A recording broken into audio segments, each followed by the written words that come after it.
কিছু কিছু মুহূর্ত পরবর্তীকালে চাইলেও আর ফিরে পাওয়া যায় না। তো তাই বলছি, যতক্ষণ সময় থাকবে আপনার বাচ্চাকে আপনি সময় দেওয়ার চেষ্টা করবেন। Hi everyone, good morning. আবারও স্বাগত আমার একটি নতুন ভিডিওতে। আশা করি সকলে খুব ভালো আছেন আর সুস্থ আছেন, আর আমরাও বেশ ভালো আছি। রবিবার, আর এখন বাজে ওই সকাল 8টা মতো। এখন থেকে আজকের ব্লগটি আমি শুরু করছি। আশা করছি আজকের ব্লগটি আপনাদের ভালো লেগে থাকবে। তো সোনামা না ওই মিনিমাম 5টা মতো বাজছিল, ওই টাইমেই উঠে পড়েছে, কারণ ওর শরীরটা প্রচণ্ড পরিমাণে খারাপ। তো সেই কারণেই বলছিলাম হয়তো ওই মুহূর্তগুলো কিছুদিন পর আর থাকবে না, তখন ওর শরীর খারাপ হলে ও এতটাও জ্বালাতন করবে না। কিন্তু এই যে ভালোবাসার মুহূর্তগুলো, এগুলো আর ফিরে পাওয়া যাবে না। মা বাবা দুজনাকে বলা হচ্ছে বাচ্চাদেরকে যতটুকু পারবেন ওকে টাইম দেওয়ার চেষ্টা করবেন, তাহলে ও না হাসি খুশি থাকবে, আর ওর মানে ব্রেনটা ডেভেলপমেন্ট হবে, বা ও আরও ভিতর থেকে আরও এনার্জি পাবে। যে আমার শরীর খারাপ হলে কী হবে, আমার তো চারপাশে সবাই রয়েছে, আমাকে সবাই ভালোবাসছে। তো সেই কারণেই বলছি, এই মাদের যে রাত জাগলে চোখের তলায় দাগ পড়ে, সারা রাত জেগে আবার সকালবেলায় যদি কাজ করতে হয়, তখন তো মানে একটু হলেও ক্লান্তি লাগবে। তো সত্যি কথা বলতে সোনা মায়ের ওই মুখের হাসিটি দেখলে না সব ক্লান্তি যেন তখনই দূর হয়ে যায়। তখন মাঝে মাঝে মনে হয় যে এখনই তো এই কষ্টগুলো পাওয়ার, পরবর্তীকালে তো আর পাবো না, তখন হয়তো আমাদেরকেও আর গ্রাহ্যই করবে না, যে আমরা মানে ওর মা বাবা বলে প্রায়োরিটি দিবে না। তো এখন যখন ও প্রায়োরিটি দিচ্ছে, তখন ওর প্রায়োরিটিটা নিতেই আমার কি দোষ, তাই না? তাই সকাল থেকে সেই রকম কোনো কাজকর্মে এখনও পর্যন্ত হাত দিতে পারিনি, কারণ সোনামাকে নিয়েই ব্যস্ত ছিলাম সকাল থেকে। এখনও ডক্টর আসবে বলেছে, এখনও আসেনি ওকে দেখতে। তো সেই কারণে আর রান্নাটাও চাপাতে পারছি না। এখন মিনিমাম ওই 8:30 পৌনে 9টা মতো বেজে গিয়েছে। সেই রকম তো কোনো কাজ নেই, কাপড়গুলি পরিষ্কার করতে হবে, তবে আর একটু বেলা হোক তারপর করব, কারণ সোনামায়ের ঠান্ডা লেগেছে। আবার আমি যদি কাপড়গুলি পরিষ্কার করতে যাই, ওর তো আরোই ঠান্ডা লেগে যাবে যদি আমার ঠান্ডা লাগে। তো সেই কারণে ভাবলাম ঠাকুমা একা একা আলু ছুলছিল, আলুগুলো ছেলে আলু ভাজাটি বনিয়ে নিই, কারণ আজকে মুড়ি খাবারে হবে আলু ভাজা। তো সেই কারণে আলু ভাজাটি বনিয়ে নিলাম ঠাকুমার সাথে।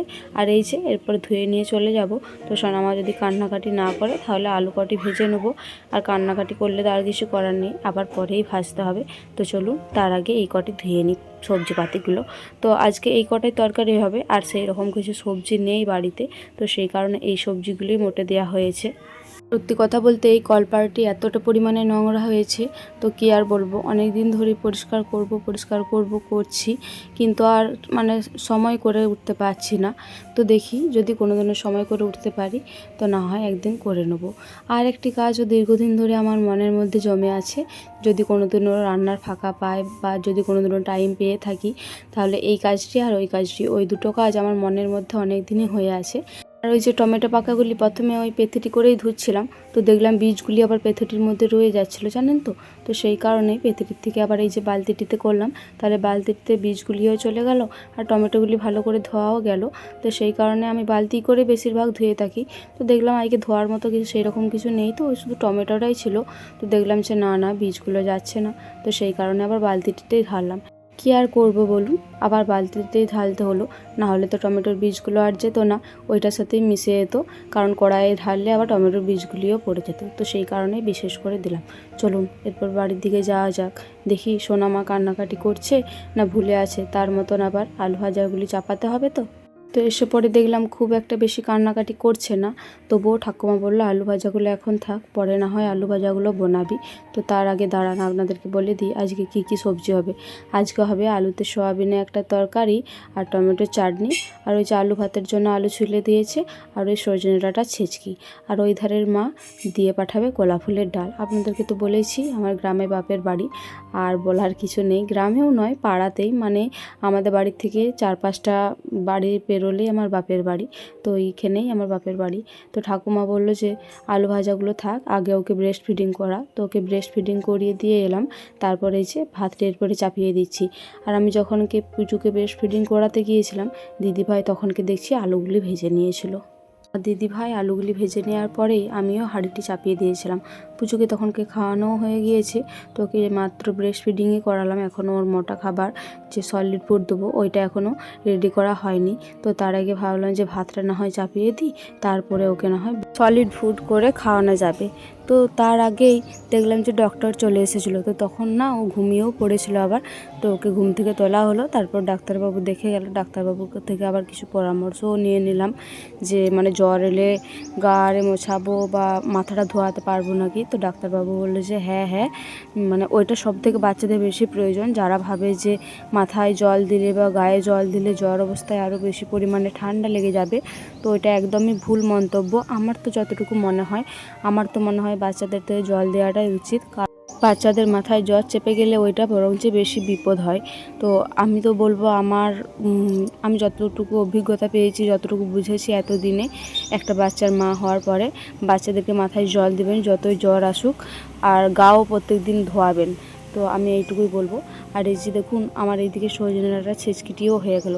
ওই ফড়ঙের মধ্যে দিয়েছিলাম একটি লঙ্কা বড়ং, মানে শুকনো লঙ্কা, আর 2টি মতো জিরে। তো এই যে দেখুন, খুব যে খরা করেছি তাও নয়, আর খুব যে হালকা ভেজেছি তাও নয়। আর আজ না রান্না চাপাতে অনেকটাই দেরি হয়ে গেল। রান্না চাপাতে দেরি হয়নি, ভাতটা অনেকক্ষণই হয়ে গেছে। তো তার মাঝে অনেকগুলি কাজ সারলাম। তো ওই যে ডাক্তার এসেছিলো, ওইখানে মিনিমাম 10-15 মিনিট দেরি হয়ে গেল। তারপর সোনামার সলিড ফুড করলাম, সোনামাকে খাওয়ালাম। সত্যি কথা বলতে আজকে আমি রান্না চাপাতাম না, আমার শরীরটাও আজকে ক্লান্ত লাগছে, কারণ কালকে রাতে জাগা আছে। তো সোনামা এমনি জ্বালায়নি, তবে জেগেছিল। ও জেগে থাকলে কি আমার আর ঘুম হয় বলুন? তো রাত জাগা থাকলে শরীরটা এমনিতে একটু ম্যাথ টাইপের করে, তো সেই কারণে শরীরটাও ভালো লাগছিল না। আর সোনামায়ের শরীর খারাপ, ওকে টাইম দিতেও ইচ্ছা করছিল, কিন্তু কি আর করব। বাবা ওইদিকে মাকে ডেকেছে কোনো একটা কাজের জন্য, তো মা গিয়েছে সেই কারণেই। তো সেই কারণে বিশেষ করে রান্নাটা করতে হচ্ছে। এবারে মা যদি চলে আসে তারপর না হয় আমি চলে যাব। আজকে তো বিশেষ কিছু তরকারি হবে না, তাতেও মনে হচ্ছে যেন কতটাই না দেরি হয়ে গেল। ওই যে ভাতটি নামিয়ে অনেকক্ষণ উনুনটি কামাইছিল, তো সেই কারণে বিশেষ করে একটু দেরিটি হয়ে গেল। আর এই যে চাটনিটি বসিয়েছি ওই খাড়া ছেঁচকিটি নামিয়ে, তারপর আবার আলুর তরকারিটি চাপাবো। আবার দেখি সোয়াবিন মনে হচ্ছে ভিজতে দিতে ভুলে গিয়েছি, আবার সোয়াবিন ভিজতে দিতে হবে। আর এই যে এরপরে চিনিটি দিয়ে দিই, টমেটোগুলো মনে হচ্ছে আর গলবে না কোনো মতেই। জানি না, এখন এই কিছুদিন হলো, মিনিমাম 10-15 দিন মতো হলো, টমেটোগুলো কিছুতেই গলতে চাইছে না কেন তো জানি না। রোদের পাকা টমেটো না অন্য কারণে, আমি হয়তো জানি না কিসের জন্য। আর আজ না বাড়িতে গুড় ছিল না, তো সেই কারণে চিনি দিয়েই কাজটা চালানো। আর বিশেষত আমাদের বাড়িতে চাটনি আরে হলে গুড় দিয়ে বেশিরভাগ করা হয়, চিনি দিয়ে খুব একটা করা হয় না। তো আজ গুড় বাড়ন্ত, তো সেই কারণে চিনি দিয়েই কাজটা চালিয়ে নিলাম। তো চিনি দিয়ে করেছিলাম, খুব যে খারাপ লাগছিলো তা নয়, বেশ কিন্তু খেতে ভালোই লাগছিলো। সত্যি কথা বলতে গুড় দিয়ে করলে কালারটা আলাদা আসে, আর চিনি দিয়ে করলে কালারটা আলাদা আসে, ওইটাই তফাৎ। খেতে কিন্তু একই লাগে আমার তো মনে হয়। তো ওই যে বললাম না সোয়াবিনগুলো ভিজতে দিতে হবে, তো আমি দেখলাম যে সোয়াবিনগুলো ভিজতে দিলে মিনিমাম 10-15 মিনিট মতো টাইম লেগে যাবে। তো সেই কারণে ভাবলাম কড়াইটা যেহেতু ফাঁকাই রয়েছে, আর তো সেই রকম কিছু তরকারি হবে না, এই তরকারিটাই হবে, শুধুমাত্র ওই সোয়াবিনের আলু তরকারিটা। আলুটাও যেহেতু সিদ্ধ করা হয়ে গিয়েছে, ওই প্রেশার কুকারে সিদ্ধ করে নিয়েছি, তো তাহলে 5 মিনিট মতো লাগবে জলে একবার ফুটিয়ে নিলে। তো সেই কারণে জলে একবার ফুটিয়ে নিচ্ছি, আর ভিজতে দিলাম না। ওইদিকে আবার সোনামাকে মা স্নান করাতে এসেছে, তো দেখছি ভীষণই কান্নাকাটি করছে। গায়ে তো জ্বর রয়েছে, মাথায় গায়ে জল দিচ্ছে, তো সেই কারণেই কান্নাকাটি করছে। না হলে যেদিনকে জ্বর না থাকে, এমনি নর্মাল টেম্পারেচার থাকে, সেই দিনকে তো মহা খুশি, মানে জল ঘাটতে বেশিও পছন্দ করে। তো চলুন, এবারে সোয়াবিনটা মনে হচ্ছে সেদ্ধ হয়ে গিয়েছে, ওইটা আগে নামিয়ে দিই, তারপর না হয় ওর কাছকে যাব, একটু ব্রেস্ট ফিডিং করিয়ে ওর একটু রাগটা ভাঙাবো। আর রেগেও গিয়েছে প্রচুর পরিমাণে, কারণ মায়ের বুকটাতে মা বলছে আমাকে মানে পায়ে করে ছুঁড়ে একদম শেষ করে দিল। তো মাকে আমি শুধালাম যে মা যাবো ব্রেস্ট ফিডিং করাতে, তো মা বললো যে না এখন আসতে হবে না, একটু রোদে ঘোরায়, নাহলে এখন যেয়ে পরে যদি ব্রেস্ট ফিডিং করিয়ে দেয় না, ও ঘুমিয়ে যাবে, তখন তো আরও ঠান্ডা লেগে যাবে, তাই না? তো সেই কারণে মা বললো একটু রোদে ঘোরায়, তুই তখনকে কিছু করতে আসে তো করে নে। তা বললাম ঠিক আছে, আমি সোয়াবিন কটা ভেজে দিয়ে চলে যাচ্ছি। আর ওইদিকে আমার শাশুড়ি মাও চলে এসেছে, তাহলে শাশুড়ি মায়ের তরকারিটি করে নেবে। আর তো সেরকম কিছু নেই, সবই কমপ্লিট হয়ে গিয়েছে, শুধুমাত্র মশলা কষিয়ে এই তরকারিটি করে দেওয়া। ভেবেছিলাম আমিই করব, কিন্তু যেহেতু সোনামায়ের শরীরটা খারাপ, সেহেতু আমি আর সাহস পেলাম না করতে। আমি আর সাহস করে মাকে বললামও না যে মা আমি চাপিয়ে দেবো, কারণ আমি টাইম পাবো না পাবো। তো সেই কারণে আমি এই যে সোয়াবিনগুলো এবারে নামিয়ে দিয়ে চলে যাই। ওইদিকে আবার ও কান্নাকাটি করছিল। আর এই যে দেখুন, ও রেডি হয়ে গেছে, আর ওকে একবার ব্রেস্ট ফিডিংও করিয়ে দিয়েছি। আর এই তো সবে মাত্র 20 মিনিট মতো হলো স্নান করলো, এর মধ্যে গাটা এতটা পরিমাণে গরম লাগছে তো কি আর বলবো। তো মা বললো যে দেখ একবার টেম্পারেচারটা মেপে দেখ কতটা রয়েছে, তো সেই কারণেই দিয়েছি। আর ওর হাসিটা দেখবেন, মানে জাস্ট ওই টেম্পারেচারটা মাপছি আর ও যে কী মনে করছে কে আনে। দাঁড়ান আপনাদেরকে হাসিটা একবার দেখাচ্ছি, শুনুন।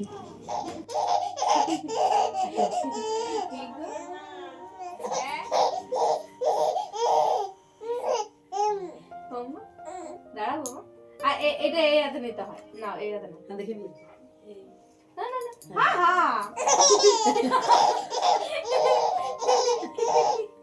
কত মনমা সব বুঝতে পারছে। বার করতে দিবি তুই বার করতে যা। ও ও কি বাবা, দাঁড়াও দেখি। আপনারা কি বুঝতে পারলেন ওর হাসির কারণটা? দাঁড়ান দাঁড়ান আমি বলে দিচ্ছি ওর হাসির কারণটা কি। ওর হাসির কারণ হচ্ছে ওই যে টেম্পারেচার মাপছি ওই জিনিসটি ও বার করবে আর আমাকে ঢুকাতে হবে, ওইটি হচ্ছে ওর আসল হাসির কারণ। তো দাঁড়ান দেখি আবার জ্বরটি কত হলো, কত আবার জ্বর এসেছে, তার মতন আবার জল পট্টি দিতে হবে, না হলে আবার গায়ে জল ঢালতে হবে, মাথায় জল ঢালতে হবে। কারণ এই 2 দিন হলো ওর গায়ে মাথায় জল না ঢাললে কোনো মতেই জ্বর কমছে না। তো দাঁড়ান আগে একটু জল খাইয়ে দিই, গলাটা শুকিয়ে যাবে, অনেকক্ষণ খাইনি।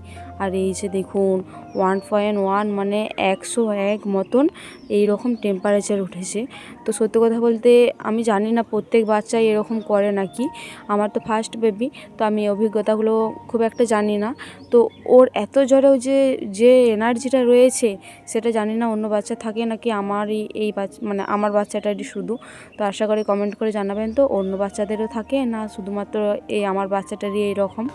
একটু ভালোবাসলাম যাতে একটু ওর মুডটা ফ্রি হয়, তো তারপর খাওয়াতে চলে গিয়েছিলাম। খাওয়াতে গিয়ে দেখছি জ্বর তো মোটেই কমছে না, ভাবলাম আর গায়ে জল দেবো না, তো দেখলাম যে না আর হবে না, মাথায় অল্প পরিমাণে জল দিতেই হবে। আর মাথায় জল দিতে দিতে এতটাই কান্নাকাটি করছিল আমার তো দেখে ভীষণই কষ্ট লাগছিল। তখন তো সত্যি কথা বলতে মানে মাদের ভালোবাসায় একটা আলাদা, মানে ছেলেদের যদি কষ্ট হয় মাদের তো মানে আর তারও দ্বিগুণ কষ্ট হয়। তবুও তো সোনামা সেই রকম ও কষ্টটা মানে পাচ্ছে বলে ও বুঝতেই দিচ্ছে না, ও এতটাই হাসি খুশি ফ্রিভাবে থাকছে। তো ওর কষ্ট থেকে তো আমার ভীষণই কষ্ট লাগছে, বলার কিছু নেই। আর দেখুন কিভাবে মানে পায়ে করে লাদ মারছে যাতে ওকে ছেড়ে দেওয়া হয়, ওর তো ভীষণ কষ্ট লাগছে। কারণ অতটা মানে জ্বর গায়ে যদি জল ডালা হয় সেখানে আমাদেরও রাগ ধরবে, সেখানে তো ও বাচ্চা কিছু বলতে পারছে না, জাস্ট কাঁদছে। তো সেই কারণে আর বেশি পরিমাণে জল দিলাম না, ওই 2-3 গ্লাস মতন দিলাম। তোর জেম্মা ধরেছিল, তো বললো যে আমি ধরছি তুই মাথাটা মুছিয়ে দে, ওর কষ্ট হচ্ছিলো হয়তো নিয়ে, তো সেই কারণে আমি মাথাটা মুছিয়ে দিলাম। এখন অনেকটাই টাইম পার করে ফেলেছি, এখন মিনিমাম বাজবে ওই বিকাল 4টা মতো। তো সোনামাকে তখন ব্রেস্ট ফিডিং করিয়ে ঘুম পাড়িয়ে দিয়েছিলাম, তো তখন থেকে ঘুমাচ্ছিল আর সেই রকম কোনো জ্বালাতন করেনি। আর হ্যাঁ, মানে ওই যে ডাক্তারে যে ওষুধগুলো দিয়েছিল ওইটার এখনও না একটা এসে পৌঁছায়নি জানেন তো। তো সেই কারণে বিশেষ করে জ্বরটা কমছে না নাকি আমি বুঝতে পারছি না। ওই যে অ্যান্টিবায়োটিকটি হয় ওই অ্যান্টিবায়োটিকটি পড়েনি, জ্বরের ওষুধটি পড়েছে। তো জ্বরের ওষুধের মধ্যে আমি ব্যবহার করি ক্যালপল 120 যে ডোজটি রয়েছে ওই ডোজটি ব্যবহার করে থাকি। তো এই সবেমাত্র উঠলো, তো ওকে মনীষা বুনুর কলে দিয়ে এলাম। তো বললাম যে তুই একবার ধর ওর খাবারটা করে নি, তারপর ঝাড়টা দিয়ে পরে ওকে খাইয়ে দেবো। তো এই যে দেখুন ঢাকা রয়েছে না গ্যাসে একটি জিনিস, ওইটা ওর খাবারটাই ঢাকা দিয়ে রেখেছি। খাবারটা ততক্ষণকে ঠান্ডা হোক আর আমি ততক্ষণকে এইদিকে ঝাড়ুটাও দিয়ে দিই। সারাদিনে বাড়িতে যদি 10-12 ঝাড় দিয়ে থাকি, এই যে এতগুলো পরিমাণে ধুলো বেড়ে কোথার থেকে যে চলে আসে আমি মোটেও খুঁজে পাই না। আর আমাদের এই রান্নাঘরের যে দুরনটি রয়েছে না, ওইটি তো আবার ঝাঁটাই করে ঝেঁটি দিলেও যায় না সহজে, ওই যে হাতে করে কুড়িয়ে আবার ফেলাতে হয় তারপরে যে আসে। আর এইদিকে আবার মা দেখছি ওই যে ঘাটা করবে, ঘাটা করা জ্বালানো নিয়ে চলে এসেছে। তো মাকে বললাম মা এখন থেকে এইখানে কেন রেখেছো, অন্য জায়গায় তো রাখতে পারতে, জানো যে আমি ঝেঁটাবো। তো মা বলছে থাক থাক ওইখানটা আর ঝেঁটাতে হবে না, আমি এক্ষুনি উনানে জাল দেবো। তো সেই কারণে আমি আর সরালাম না, মা বললো এক্ষুনি জাল দেবে, তো সেই কারণে এই দিকটাতেই ঝেঁটিয়ে নিয়ে চলে এলাম। মনীষা বুনু দেখছি আবার মাকে নাকি দিয়ে চলে গেছে। তো মা বলছে খেপি তাড়াতাড়ি নিয়ে, আমি ওই যে গাইটি দোয়াতে যাব, আমাদের একটি গরু আছে তো গরুটিতে দুধ দেয়, তো ওই দুধটাই দোয়াতে যাবে। তো সেই কারণে মাকে বললাম যে মা তুমি 5 মিনিট ধরো, আমি 5 মিনিট ঝাড়টি দিয়ে দিই, তারপর আমি নিয়ে পরে ওকে খাবারটি খাইয়ে দেবো। কে আবির বসে বসে ফোন ঘাঁটছিল আর ওইদিকে দাদু ভাইও বসেছিল। তো দাদু ভাইকে বললাম, দাদু ভাই একটু দিদি ভাইদের মানে উঠোনটাতে যেয়ে বসবে, আমি এই দিকটা ঝাড়ু দিয়ে দিই, তারপর না হয় তুমি আমাদের এই দিকটায় এসে বসবে। তো বললো ঠিক আছে ঠিক আছে, তুমি এই দিকটা ঝাড়ু দিয়ে নাও। আর ওই যে আবির ওই দিকটায় বসে বসে ফোন ঘাঁটছিল, আমি বললাম খেপা একবার যা, আমি ঝাড়টি দিয়ে দিই, তারপর না হয় তুই এসে পরে আবার বসবি। তো বললো দাঁড়াও কাকিমণি, আমি উঠে আছি। তো সবাই বলতে বলতে উঠে চলে গেল, কেউ কোথাও অমান্না করেনি, সবাই কথা শুনেছে। সত্যি কথা বলতে এই ঝাড় দেওয়ার সময় যদি কেউ থাকে বা মানে কোনো জিনিস থাকে না, আমার মোটেও পছন্দ হয় না। জানি আত্মীয় আরে কেউ এলে কি আর তাদেরকে উঠিয়ে দেবো? যাদেরকে বলাটা সম্ভব, যাদেরকে বলাটা মানায়, তাদেরকেই আমি বলে থাকি। এমনটা ভাববেন না যে আত্মীয় স্বজন এলেও তাদেরকে উঠিয়ে আমি ঝাড়ু দিয়ে দিই। সত্যি কথা বলতে সোনামা হওয়ার পর থেকে আমি মানে যতটুকু টাইম পাই তাড়াতাড়ির মধ্যে করে ফেলার চেষ্টা করি। কারণ বাচ্চা ছেলে বুঝতেই তো পারছেন, ওদের 5 মিনিট 10 মিনিট বাদ খিদে পেয়ে যায়। তো তখন তো ওকে আমাকে খাওয়াতে হয়। ও আবার এতটাই দুষ্টু, আমাকে ছাড়া কারোর কাছেই খেতে ইচ্ছা করে না। খেতে ইচ্ছা করে না নয়, কেউ খাওয়াতে পারে না। আমি মিনিমাম যদিও 10 খাবল খাওয়াই, অন্য কারোর কাছে খেলে সেখানে 3 খাবল বা 5 খাবল এই রকম মতন করে খাবে। আর তার থেকে বেশি মোটেও খেতে খুঁজবে না। তো সেই কারণে বেশিরভাগ খাবারটা আমিই খাইয়ে থাকি। আর এই যে দাঁড়ান, আবার সাইকেলটা সর করালাম, না হলে ওই যে যেখানটি সাইকেলটা ছিল ওইখানের নোংরাগুলি আবার থেকে যেত। আর আপনারা হয়তো ভাববেন যে এই দিকের উঠানটা কেন ঝাড় দিলাম না। এই দিকের উঠানটা হচ্ছে জেঠিমাদের আর এই দিকের উঠানটা আমাদের। তো আমাদের উঠানটা মানে অনেকটাই বড় ছিল, জেঠিমাদের মতনই। তো ওই যে একটা মানে ছোট্ট পাড়া ঘরের মতন করা হয়েছে, চালার মতো নামানো হয়েছে, ওইখানে বাইক সাইকেল ওই যে ছাগলগুলিও রয়েছে। এই যে দেখুন, এই যে এরপরে ওই দিকটা ঝাড়ু দেওয়া হয়ে গেল, এরপরে এই যে ছাগলের কাছটি ঝাড়ু দিয়ে দেবো। আমাদের যেমন জায়গাটা, আমরা যেখানে শুই বসি বা আমরা মানে যতগুলো জায়গাতে থাকি, বেডরুম বলুন, ডাইনিং রুম বলুন, রান্নাঘর বলুন, সব জায়গায় তো পরিষ্কার পরিচ্ছন্ন দেখতে ভালো লাগে। তো সেই রকম ছাগলগুলো তো থাকতে ভালো লাগে যে তাদের জায়গাটা যেন সবসময় পরিষ্কার পরিচ্ছন্ন থাকুক। তারা কি আর বুঝে? আমাদেরকে তো সেটা মানে বুঝে সব কিছু করতে হবে। তো মিনিমাম এই জায়গাটা সারাদিনে মিনিমাম 10 থেকে 12 বার ঝেঁটানো হয়। তো সত্যি কথা বলতে আমি সারাদিনে একবারও ঝেঁটোতে টাইম পাই না বা ঝেঁটোও না। আমি এই যে বিকেলে এক টাইম, সত্যি কথা বলছি প্রত্যেক দিনই এটা আমার ডেইলি রুটিন, বিকেলে এক টাইম আমি এই জায়গাটা ঝেঁটোবই। তোমরা হয়তো অনেকে বলবে যে দিদিভাই তোমার ঘৃণা লাগে না এগুলো করতে? সত্য কথা বলতে আমার তো মোটেও ঘৃণা লাগে না। আমার তো বেশ ভালোই লাগে মানে এই পশু পাখি এই সব মানে লালন পালন করতে বা তাদের জায়গা পরিষ্কার পরিচ্ছন্ন রাখতে। তো চলুন, ওই যে নোংরাগুলো তো এক জায়গায় জড়ো করে দিলাম, ওগুলো মা সার করে ফেলে দিয়ে আসবে। যেখানে আমাদের মানে গোবর ফেলানো হয় ওইখানে ফেলে দিয়ে আসবে। আর এগুলো জড়ো করে রেখে দেবো। মা ওই যে বললাম না ওগুলো ফেলে দেবে, তো তার সঙ্গে এগুলোও নিয়ে চলে যাবে। তো তারও আগে মা ওই যে উনানের যে পাশ হয় ওই পাশগুলি একটি ধামাতে রেখেছে। তো মা বললো যে ওইটাতেই ধুলোগুলো কুড়িয়ে রেখে দে, কারণ এই 2 দিন নাগাদ ধুলোগুলো ফেলানো হচ্ছে না, তো সেই কারণে ওইটিতেই রেখে দিলাম। আর চলুন ঝাড়ুটিও রেখে দিয়ে চলে আসি। তারপর না হয় ওই যে সোনামায়ের খাবার করেছিলাম, তারপর দুধের কড়াই A to Z সব একেবারে ধুয়ে নিয়ে চলে আসবো। এই যে এই বালতিটিতে সব ভরে রেখেছি, যেগুলি ধুতে হবে আর করতে হবে। তো চলুন এগুলি এরপরে ধুয়ে নিয়ে চলে আসি। আর আজকের ভিডিওটি এই পর্যন্তই। সকলে খুব ভালো থাকবেন আর সুস্থ থাকবেন। আবারও দেখা হবে পরবর্তী কোনো ভিডিওতে। আর ভিডিওটি ভালো লেগে থাকলে একটি লাইক কমেন্ট আর সাবস্ক্রাইব করে আমার এই ছোট্ট চ্যানেলটির পাশে থাকবেন।